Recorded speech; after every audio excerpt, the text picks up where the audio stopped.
Everyone knows the Kennedy name: power, politics, glamour, and heartbreak. But behind all the headlines and history books, there were children, real kids, born into a spotlight they never asked for. So, whatever happened to them? Number 3.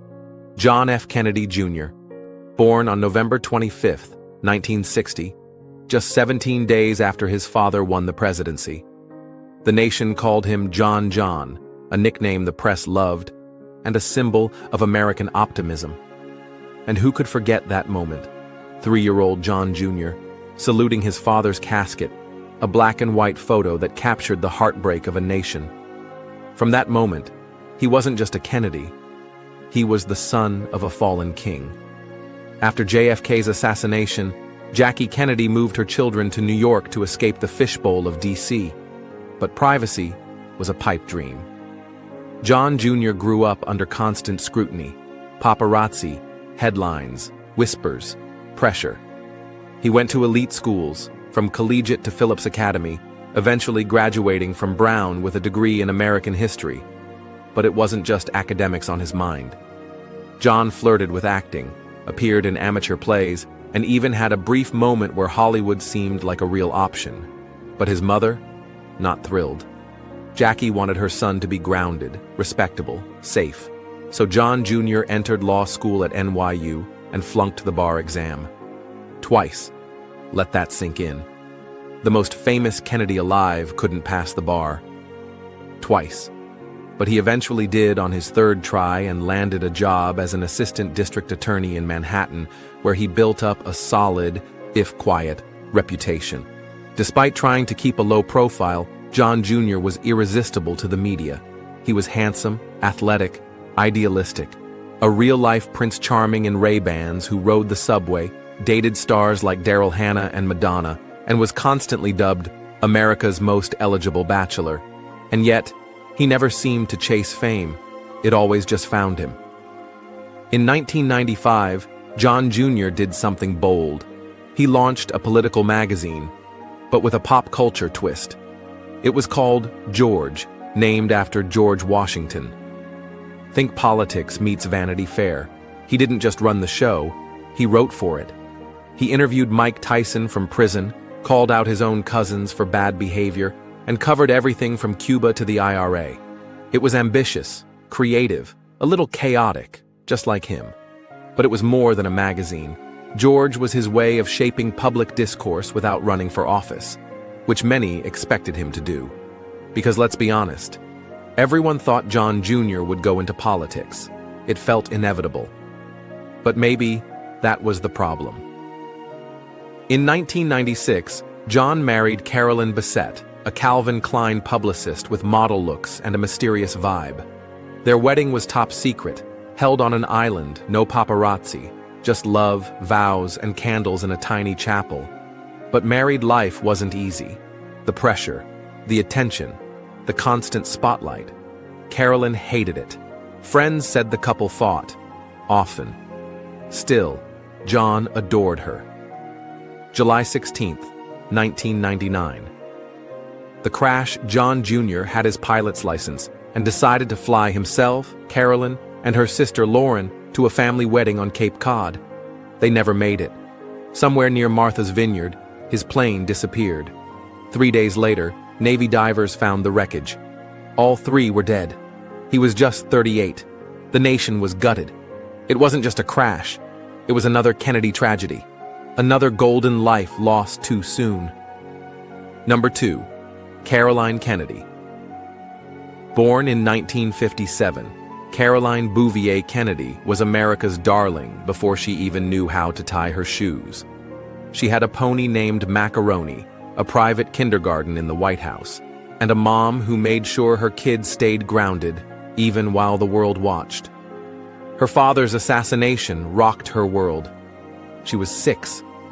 Imagine that, the entire country grieving, and your dad is the man in the flag-draped casket. Her mom did her best to shield her. New York became their sanctuary, but the grief never really left. Caroline once said, "I have thought about him and missed him every day of my life." When her Uncle Bobby, the beloved Robert F. Kennedy, was murdered in 1968, Caroline lost another father figure. Her mother, desperate for safety, married Aristotle Onassis. The family started spending summers in Greece, and Caroline's life was anything but normal. Despite the chaos, she stayed focused. She went to Radcliffe at Harvard, then Columbia Law School. She stayed away from the spotlight, but never stopped carrying the Kennedy legacy. Caroline never ran for office, but she stayed active in public service. She helped establish the Profile in Courage Award, honoring politicians who took brave, unpopular stands, just like her dad. She co-wrote books on civil rights, privacy law, and her mother's favorite poetry. She even edited volumes of her father's speeches and letters. But she wasn't just about the past. In 2008, she endorsed Barack Obama, saying he reminded her of her father. In 2013, she became U.S. ambassador to Japan, despite having no prior diplomatic experience. But in Japan, she thrived, becoming a beloved figure and advocate for women in leadership.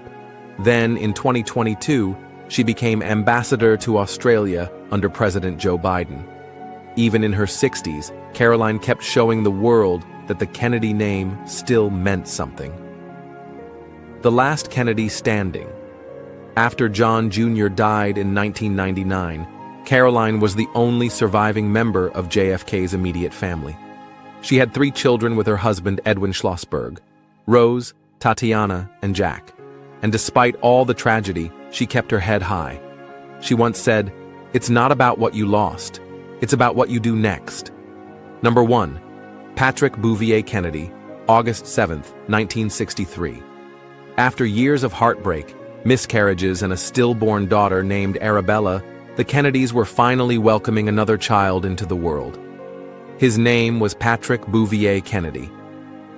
Born 5.5 weeks premature, Patrick weighed just 4 pounds, 10 ounces, tiny but full of hope. It was a big deal. A sitting U.S. president had just become a father again, the first time that had happened since the 19th century. The press lit up. Americans sent letters. Everyone wanted to believe this child would be the next chapter in the Kennedy story. But things unraveled fast. Patrick was born with a condition called hyaline membrane disease, now known as respiratory distress syndrome, or RDS. Basically, his lungs weren't developed enough to breathe properly on their own. Doctors tried everything: oxygen, incubators, constant monitoring. But it wasn't enough. Just 39 hours after birth, Patrick died in his father's arms on the morning of August 9, 1963. JFK's presidency had already been filled with heavy decisions: Cuba, civil rights, Cold War tension. But insiders say Patrick's death broke something inside him. He was different after that, more withdrawn, more mortal. He even took steps to improve medical research into premature infant care, helping push funding into what would become a revolution in neonatal medicine. It's hard to believe, but back in 1963, babies born prematurely had very little chance. Patrick's death, painful as it was, helped save lives in the decades that followed. At first, Patrick was buried quietly in the Kennedy family plot in Connecticut. But when JFK was assassinated just 15 weeks later, everything changed.